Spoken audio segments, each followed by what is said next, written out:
Ramadan a ngi gan teer si na nañ leen ko teeral nañ leen ko teeral weeru alquraan ku ci def lu baax dañ la koy fulal Ramadan a ngi gan teer si na nañ leen ko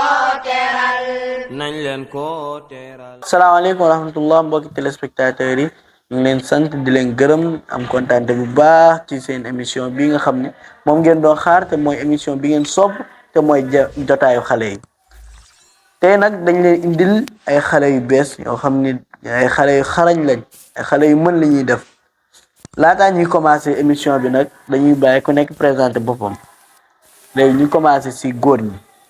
Asalaamaaleykum wa rahmatullah maa ngi tudd Mohamed Abdallah Diop di jàngee si daara Jamil School bu Imam Salif Dia.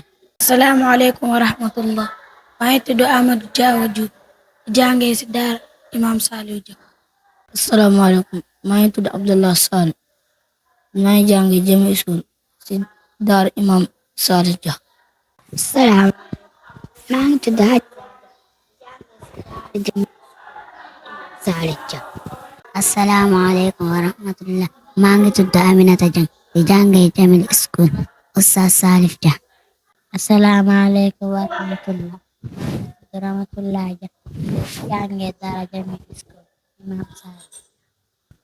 macha allah mbokk yi comme ni nga xamee ginnaaw bu xale présenté ba pare dañuy tàmbale laaj yi laaj bu njëkk bi mooy maa hiya suuratul lati tahtawi ala basmalatayn ban saar mooy bi nga xamante ni dafa ñëw ak ñaari bismillahi rahmaani rahim laaj boobu mu ngi jëm si soxna yi ku koy tontu si yéen. Amina Dieng jëlal nga wax. saar bu am ñaari bismillahi rahmaani rahim moo ngi tudd suuratul namli.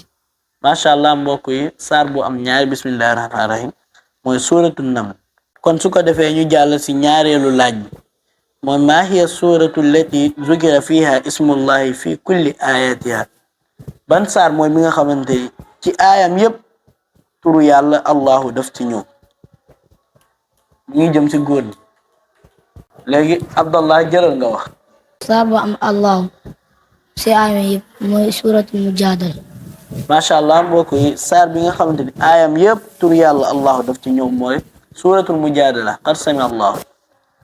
kon nag mbokk yi ñu jàll si ñetteelu laaj bi mooy maa hiya atwalu ayatin fil quran ban mooy aaya bi gën a gudd si alquran mu ngi jëm si jigéen ñi ku koy toon si yéen ajañ Xadisa jëlal. aaya bi gën a gudd si alquran mooy yaa ayyuhal lazina amanu izaa tadaayantum. mbokk yi léegi aaya bi gën a gudd si alquran mooy yaa ayyuhal lazina amanu izaa tadaayantum bi dayn.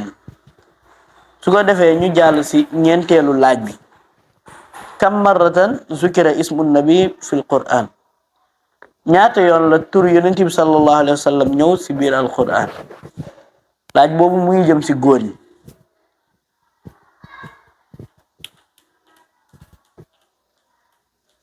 Mohamed Abdallah jëlal nga toon.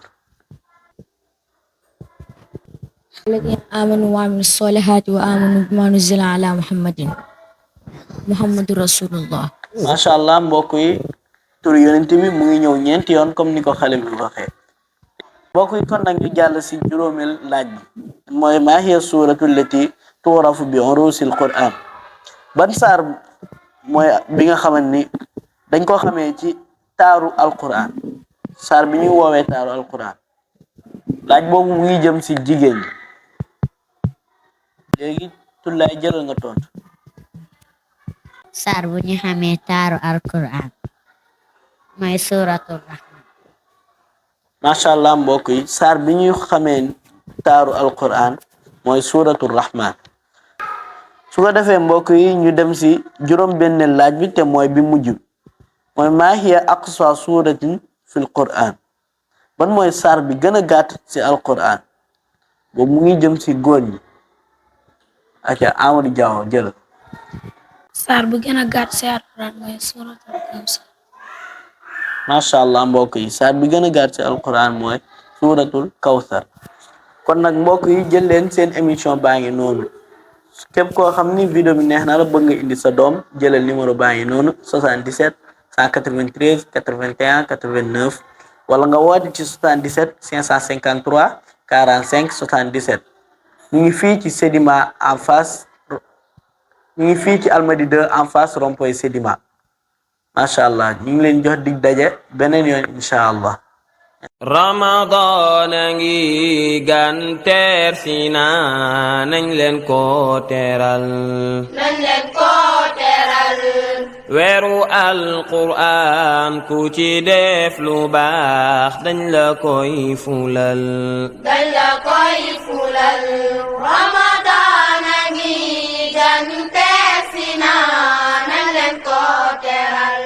nañ leen ko teral.